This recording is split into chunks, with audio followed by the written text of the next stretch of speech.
ನಮಸ್ಕಾರ ಸ್ನೇಹಿತರೆ, ನೀವೆಲ್ಲರೂ ದೇವರ ಅನುಗ್ರಹದಿಂದ ಕ್ಷೇಮವಾಗಿದ್ದೀರಾ, ಚೆನ್ನಾಗಿದ್ದೀರಾ ಅಂತ ನಾನು ನಂಬಿದ್ದೀನಿ. ಕಳೆದ ವಾರ ನಾನು ನಂಜನಗೂಡಿಗೆ ಹೋಗಿ ಬಂದೆ. ನಂಜುಂಡೇಶ್ವರ ನಮ್ಮ ಮನೆಯ ದೇವರಾಗಿರೋದ್ರಿಂದ ವರ್ಷದಲ್ಲಿ 3-4 ಬಾರಿ ಹೋಗಿ ದರ್ಶನ ಪಡೆಯೋದು ಒಂದು ವಾಡಿಕೆ. ಇದು ಪ್ರತಿ ಮನೆಯಲ್ಲೂ ಇರುವ ಒಂದು ವಾಡಿಕೆಯೂ ಹೌದು ಹಾಗೂ ಧಾರ್ಮಿಕ ಅಭ್ಯಾಸವೂ ಹೌದು.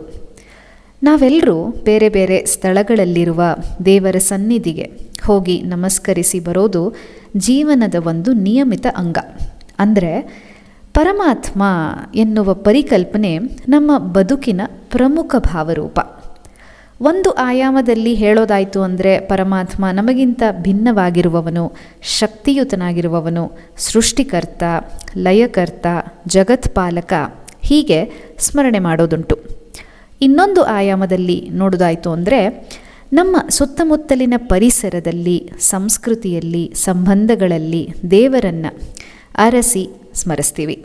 ಹೇಗಪ್ಪ ಅಂದರೆ ಹೆತ್ತವರನ್ನು ಮಾತೃದೇವೋಭವ, ಪಿತೃದೇವೋಭವ, ನಮ್ಮ ಜನ್ಮಕ್ಕೆ ಬದುಕಿಗೆ ಕಾರಣರಾದವರು ಅಂತ ಹೇಳಿ ದೇವರ ಸ್ಥಾನವನ್ನು ಕೊಡ್ತೀವಿ. ಹಾಗೆಯೇ ವಿದ್ಯೆ ಕಲಿಸುವ ಗುರುಗಳು ದೇವರ ಸಮಾನರಾಗ್ತಾರೆ.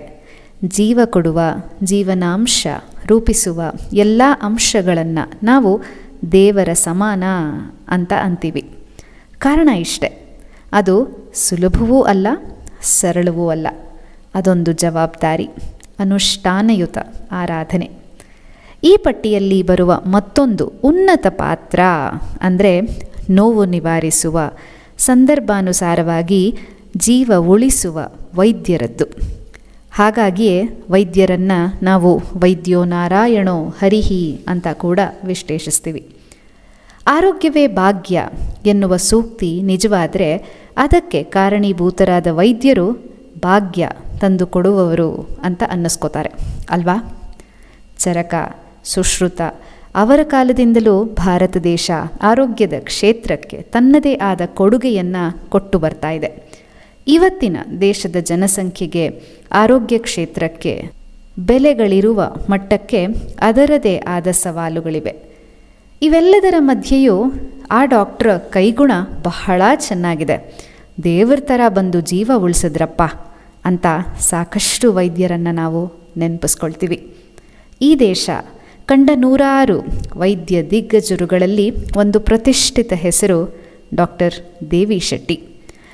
ಇವರ ಹೆಸರನ್ನು ಕೇಳದವರು ಬಹಳ ವಿರಳ. ಗಿನ್ನೀಸ್ ದಾಖಲೆಗಳನ್ನು ಸೃಷ್ಟಿಸಿ ಲಕ್ಷಾಂತರ ಜೀವಗಳನ್ನು ಉಳಿಸಿರುವ ಮಹಾನುಭಾವ ಡಾಕ್ಟರ್ ದೇವಿ ಶೆಟ್ಟಿ. ಲಕ್ಷಾಂತರ ಸಂಸಾರಗಳು ಇವರನ್ನು ಪೂಜನೀಯ ಭಾವದಿಂದ ನೋಡ್ತಾರೆ ಅಂದರೆ ಅದು ಅತಿಶಯೋಕ್ತಿಯಲ್ಲ. ಭಾರತವೂ ಸೇರಿ ಇನ್ನಿತರ ಪಾಶ್ಚಾತ್ಯ ದೇಶಗಳ ವೈದ್ಯರನ್ನು ಮೀರಿಸಿದ ಹೆಗ್ಗಳಿಕೆ ಇವರದು. ಬನ್ನಿ, ಈ ದೇಶ ಕಟ್ಟಿದ ಹಾಗೂ ಜೀವಗಳನ್ನು ಉಳಿಸಿದ ಈ ವರಿಷ್ಠ ವೈದ್ಯನ ಯಶೋಗಾಥೆ ಕೇಳುವ ಮುನ್ನ ಚಾನೆಲ್ಗೆ ಸಬ್ಸ್ಕ್ರೈಬ್ ಮಾಡಿ, ಸ್ನೇಹಿತರು ಆಪ್ತರೊಡನೆ ಹಂಚ್ಕೊಳ್ಳಿ, ಕಥೆ ಕೇಳಿಸ್ಕೊಂಡು ಮತ್ತೊಬ್ಬರಿಗೂ ಶೇರ್ ಮಾಡ್ಕೊಳ್ಳಿ, ನಿಮ್ಮ ಕಮೆಂಟ್ಸ್ಗಳ ಮೂಲಕ ನಿಮ್ಮ ಅನಿಸಿಕೆಯನ್ನು ನನ್ನೊಂದಿಗೆ ಹಂಚ್ಕೊಳ್ಳಿ ಎನ್ನುವ ಬಿನ್ನಹದೊಂದಿಗೆ ಇವತ್ತಿನ ಸಂಚಿಕೆ ನಿಮ್ಮ ಮುಂದೆ.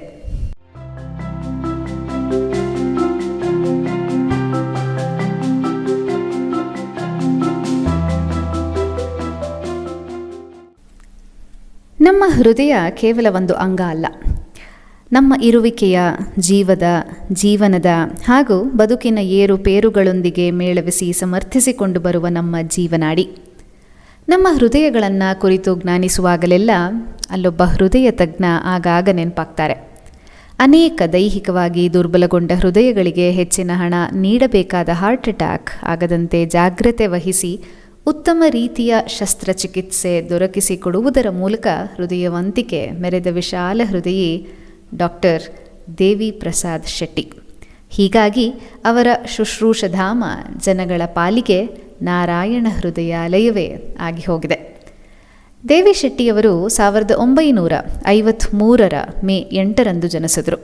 ದಕ್ಷಿಣ ಕನ್ನಡದ ಕಿನ್ನಿಗೋಳಿ ಅವರ ಊರು. 9 ಮಕ್ಕಳ ದೊಡ್ಡ ಕುಟುಂಬದಲ್ಲಿ ದೇವಿ ಶೆಟ್ಟಿಯವರು 8ನೆಯವರು. ದುರ್ಗಾಪರಮೇಶ್ವರಿ ದೇವಿಯ ಭಕ್ತರಾದ ಅವರ ತಾಯಿ ದುರ್ಗಾಪರಮೇಶ್ವರಿ ದೇವಿಯ ಕಾರುಣ್ಯ ಮತ್ತು ಕರುಳಕುಡಿಯ ಮೇಲಿರುವ ಮಗನಿಗೆ ಪ್ರೀತಿಯಿಂದ ದೇವಿ ಪ್ರಸಾದ ಅಂತ ಹೆಸರಿಟ್ಟರು. ಬಾಲ್ಯದಲ್ಲಿ ದೇವಿ ಪ್ರಸಾದರು ಓದಿನಲ್ಲಿ ತುಂಬ ಜಾಣ ವಿದ್ಯಾರ್ಥಿ ಏನೂ ಆಗಿರಲಿಲ್ಲ. ಅದರಲ್ಲೂ ಗಣಿತವೆಂದರೆ ಅವರಿಗೆ ಕಬ್ಬಿಣದ ಕಡಲೆಯಾಗಿತ್ತಂತೆ.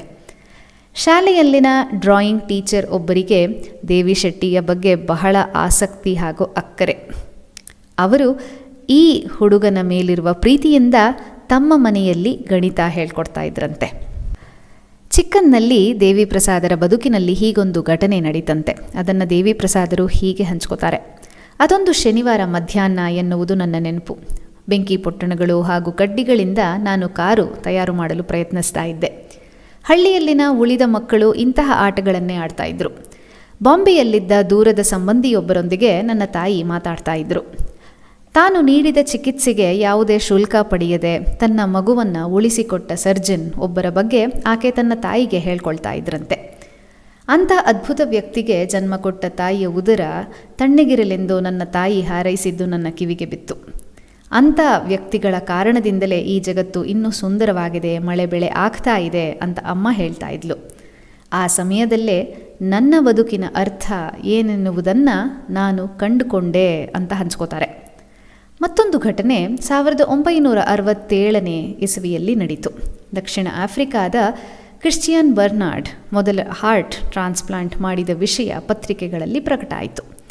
ಆ ಸುದ್ದಿಯನ್ನು ಶಾಲೆಯಲ್ಲಿ ಶಿಕ್ಷಕರೊಬ್ಬರು ಓದಿದಾಗ ಬಾಲಕ ದೇವಿ ಪ್ರಸಾದನಿಗೆ ಮೈ ಜುಮ್ ಅಂತ ಆಯ್ತಂತೆ. ವೈದ್ಯನಾದರೆ ಬರ್ನಾರ್ಡ್ ಅವರಂತೆ ಹಾರ್ಟ್ ಸರ್ಜನ್ ಆಗಬೇಕು ಅಂತ ಆ ಹುಡುಗನಿಗೆ ಆಗ ಅನ್ನಿಸ್ತಂತೆ. 1969 ಮಂಗಳೂರಿನ ಸೇಂಟ್ ಅಲಾಯ್ಸಿಯಸ್ ಕಾಲೇಜ್ನಲ್ಲಿ PUC ಮುಗಿಸಿದ ದೇವಿ ಶೆಟ್ಟಿ ವೈದ್ಯಕೀಯ ಶಿಕ್ಷಣಕ್ಕಾಗಿ ಮಂಗಳೂರಿನ ಕಸ್ತೂರ್ಬಾ ವೈದ್ಯಕೀಯ ಕಾಲೇಜಿಗೆ ಸೇರ್ಪಡೆಯಾದರು. ವೈದ್ಯಕೀಯ ಪದವಿ ಹಾಗೂ ಜನರಲ್ ಸರ್ಜರಿಯಲ್ಲಿ ಸ್ನಾತಕೋತ್ತರ ಪದವಿ ಪಡೆದದ್ದು ಅಲ್ಲಿಯೇ. ಹೃದಯ ತಜ್ಞನಾಗಬೇಕು ಎನ್ನುವ ಆಸೆ ಬಾಲ್ಯದಲ್ಲಿಯೇ ಬಹಳ ಸ್ಪಷ್ಟವಾಗಿತ್ತು. ಆದರೆ ಹೃದಯ ಚಿಕಿತ್ಸೆಗೆ ಸಂಬಂಧಿಸಿದಂತೆ ಭಾರತದಲ್ಲಿ ಕಲಿಕೆಯ ಅವಕಾಶಗಳು ಬಹಳ ಸೀಮಿತವಾಗಿದ್ದರಿಂದ ಆ ಕಾರಣದಿಂದ ದೇವಿ ಶೆಟ್ಟಿಯವರ ಗಮನ ಇಂಗ್ಲೆಂಡಿನತ್ತ ಹರಿಯಿತು. ಸೋದರನೊಬ್ಬ ಅಲ್ಲಿ ನೆಲೆಸಿದುದು ಕೂಡ ಅವರ ಆಸೆಗೆ ಪೂರಕವಾಯಿತು. ವೆಸ್ಟ್ ಮಿಡ್ಲ್ಯಾಂಡ್ಸ್ ಕಾರ್ಡಿಯೋಥೊರಾಸಿಕ್ ರೊಟೇಷನ್ ಕಾರ್ಯಕ್ರಮದಡಿ ವಾಲ್ಸ್ಗ್ರೇವ್ ಹಾಗೂ ಬರ್ಮಿಂಗ್ಹ್ಯಾಮ್ ಆಸ್ಪತ್ರೆಯಲ್ಲಿ ಕಾರ್ಡಿಯಾಕ್ ಸರ್ಜನ್ ಆಗಿ ತರಬೇತಿ ಪಡೆದರು. ನಂತರ ಲಂಡನ್ನ ಗೈಸ್ ಹಾಸ್ಟೆಲ್ನ ಕಾರ್ಡಿಯೋಥೊರಾಸಿಕ್ ವಿಭಾಗದಲ್ಲಿ ಸೇರಿಕೊಂಡು 1983ರಿಂದ 89ರವರೆಗೂ ಹೃದಯದ ಪದರಗಳ ಬಿಡಿಸತೊಡಗಿದರು ದೇವಿ ಶೆಟ್ಟಿಯವರು. ಗೈಸ್ ಹಾಸ್ಟೆಲ್ನಲ್ಲಿ ದೇವಿ ಶೆಟ್ಟಿಯ ಕಾರ್ಯಕ್ಷಮತೆ ಎಷ್ಟು ಜನಪ್ರಿಯವಾಗಿತ್ತು ಅಂದರೆ ಸಹೋದ್ಯೋಗಿ ಗೆಳೆಯರು ಅವರನ್ನು ಆಪರೇಟಿಂಗ್ ಮೆನ್ ಅಂತ ಕರಿತಾ ಇದ್ರಂತೆ. ಅಲ್ಲವರು ವಾರದಲ್ಲಿ 7 ದಿನವೂ ಮುಂಜಾನೆಯಿಂದ ರಾತ್ರಿಯವರೆಗೂ ಎಡೆಬಿಡದೆ ಕೆಲಸ ಮಾಡ್ತಾ ಇದ್ರಂತೆ. ಒಮ್ಮೆ ದೇವಿ ಶೆಟ್ಟಿಯವರು ತಮ್ಮ ಪತ್ನಿಯನ್ನು ಆಸ್ಪತ್ರೆಯಲ್ಲಿನ ಹಿರಿಯ ತಜ್ಞರಿಗೆ ಪರಿಚಯ ಮಾಡಿಕೊಟ್ರು. ಅವರು ದೇವಿ ಶೆಟ್ಟಿಯವರ ಪತ್ನಿಗೆ ಹೇಳಿದ್ದು ಹೀಗೆ: ನಿಮ್ಮ ಬಗ್ಗೆ ನನಗೆ ಬಹಳ ಅನುಕಂಪವೂ ಇದೆ ಹಾಗೂ ಬಹಳ ಗೌರವವಿದೆ ಅಂತ ಹೇಳ್ಕೊಂಡ್ರಂತೆ. ಡಾಕ್ಟರ್ ದೇವಿ ಶೆಟ್ಟಿಯವರು ಲಂಡನ್ನಲ್ಲಿಯೇ ಉಳಿಯಬಹುದಿತ್ತು. ಪರಿಣಿತ ವೈದ್ಯರಿಗೆ ಅಲ್ಲಿ ವಿಪರೀತ ಬೇಡಿಕೆ ಇತ್ತು. ಆದರೆ ನಾನು ಭಾರತಕ್ಕೆ ಸೇರಿದವನು ಎನ್ನುವ ಪ್ರಜ್ಞೆ ದೇವಿ ಶೆಟ್ಟಿ ಅವರ ಮನಸ್ಸಿನಲ್ಲಿ ಸದಾ ಜಾಗೃತವಾಗಿತ್ತು. ಸ್ವದೇಶದತ್ತ ಅವರ ಮನಸ್ಸು ತುಡಿಯುತ್ತಾ ಇತ್ತು. ಲಂಡನ್ನಿಂದ ಭಾರತಕ್ಕೆ ಹಿಂತಿರುಗಿದ ಮೇಲೆಯೂ ಅವರು ಆಪರೇಟಿಂಗ್ ಮೆನ್ನಂತೆಯೇ ಕೆಲಸ ಮಾಡಿದ್ದು ಅದು ಒಂದು ವಿಶೇಷ ಅಂತಾನೆ ಹೇಳಬೇಕು. ಭಾರತಕ್ಕೆ ಮರಳಿದ ದೇವಿ ಶೆಟ್ಟಿ ಅವರ ವೃತ್ತಿ ಆರಂಭಗೊಂಡಿದ್ದು ಕೋಲ್ಕತ್ತಾದಲ್ಲಿ. ಅಲ್ಲಿನ ಅನುಭವ ಅವರಿಗೆ ಬೇರೆಯದೇ ಒಂದು ಲೋಕವನ್ನು ಪರಿಚಯ ಮಾಡಿಕೊಡ್ತು. ಅವರಿಗೆ ಕಾಣಿಸಿದ್ದು ದಾರುಣ ಬಡತನದ ಕಟು ವಾಸ್ತವ. ಜನಸಾಮಾನ್ಯರ ಕಷ್ಟ ಅವರಿಗೆ ಅರ್ಥವಾದದ್ದು ಆಗಲೇ. ಪ್ರತಿ ಹಳ್ಳಿಯಲ್ಲೂ ಒಬ್ಬ ಶ್ರೀಮಂತ ವ್ಯಕ್ತಿ ಇರ್ತಾನೆ. ಆತನದ್ದು ಒಂದು ದೊಡ್ಡ ಮನೆ. ಊರಿನಲ್ಲಿ ಉಳಿದವರದೆಲ್ಲ ಸಣ್ಣ ಸಣ್ಣ ಮನೆಗಳು. ಆದರೆ ಶ್ರೀಮಂತನಾಗಲಿ ಬಡವನಾಗಲಿ ತಿನ್ನುವುದು ಒಂದೇ ಬಗೆಯ ಆಹಾರವನ್ನು. ಪ್ರಮಾಣದಲ್ಲಿ ಕೊಂಚ ಏರುಪೇರಿರಬಹುದು, ಹೆಚ್ಚು ಕಡಿಮೆ ಇರಬಹುದು ಅಷ್ಟೆ. ಆದರೆ ಜಾನಪದ ಹಾಡು ಕುಣಿತಗಳ ಪ್ರದರ್ಶನದ ಸಂದರ್ಭದಲ್ಲೂ ಕೂಡ ಶ್ರೀಮಂತ ಕುರ್ಚಿಯ ಮೇಲೆ ಕೂರ್ತಾ ಇದ್ದರೆ ಬಡವ ನೆಲದ ಮೇಲೆ ಕೂರ್ತಾನೆ. ಆದರೆ ಇಬ್ಬರಿಗೂ ದೊರೆಯುತ್ತಿದ್ದ ಮನೋರಂಜನೆ ಒಂದೇ ಬಗೆಯದ್ದು ಅಲ್ವಾ? ದೊಡ್ಡ ಕಾಯಿಲೆಯೊಂದು ಬಂದಾಗ ಬಡವ ಮತ್ತು ಬಲ್ಲಿದ ಇಬ್ಬರೂ ಸಾಯ್ತಾರೆ. ಅವರ ಬದುಕು ಹಾಗೂ ಸಾವಿನಲ್ಲಿ ಒಂದೇ ರೀತಿಯ ಸಮಾನತೆ ಇರತ್ತಾ? ಅದು ಹೇಗೆ ಎಂಬುದು ಪ್ರಶ್ನೆಯಾಗೇ ಉಳಿದಿತ್ತು. ಕೆಲವೇ ಸಾವಿರ ರೂಪಾಯಿಗಳು ತಮ್ಮಲ್ಲಿ ಇಲ್ಲದ ಕಾರಣ ಎಷ್ಟೊಂದು ಮಂದಿ ತಮ್ಮ ಇಷ್ಟ ಪಾತ್ರರನ್ನು ಕಳ್ಕೊಳ್ತಾರೆ. ಇಂಥ ಅಸಹಾಯಕರಿಗೆ ನೆರವಾಗುವುದರಲ್ಲಿ ದೇವಿ ಶೆಟ್ಟಿ ತಮ್ಮ ಬದುಕಿನ ಸಾರ್ಥಕತೆ ಕಾಣ್ತಾ ಇದ್ರಂತೆ. ಲಂಡನ್ನಿಂದ 1989ರಲ್ಲಿ ಭಾರತಕ್ಕೆ ಹಿಂತಿರುಗಿದ ದೇವಿ ಶೆಟ್ಟಿ ವಿದೇಶದಲ್ಲಿನ ತಮ್ಮ ಅನುಭವವನ್ನು ಇಲ್ಲಿ ಸಂಸ್ಥೆಯೊಂದರ ಮೂಲಕ ಸಾಕಾರಗೊಳಿಸಲು ಪ್ರಯತ್ನ ಪಡ್ತಾ ಇದ್ರು. ಇದರ ಫಲವಾಗಿ ರೂಪುಗೊಂಡಿದ್ದು ಕೋಲ್ಕತ್ತಾದ BM ಬಿರ್ಲಾ ಆಸ್ಪತ್ರೆ.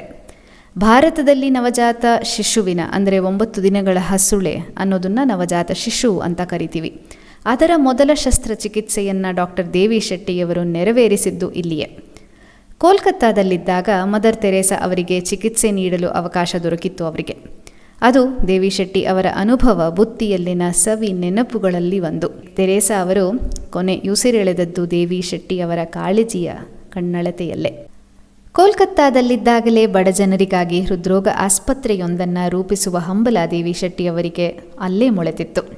ಅವರ ಮನಸ್ಸು ಬೆಂಗಳೂರಿನತ್ತ ಹೊರಳಿದ್ದು ನಿಜ. ಬೆಂಗಳೂರಿಗೆ ಬಂದ ಮೇಲೆ ಅವರು ಮೊದಲಿಗೆ ಕೆಲಸ ಮಾಡಿದ್ದು ಮಣಿಪಾಲ್ ಸಮೂಹಕ್ಕಾಗಿ.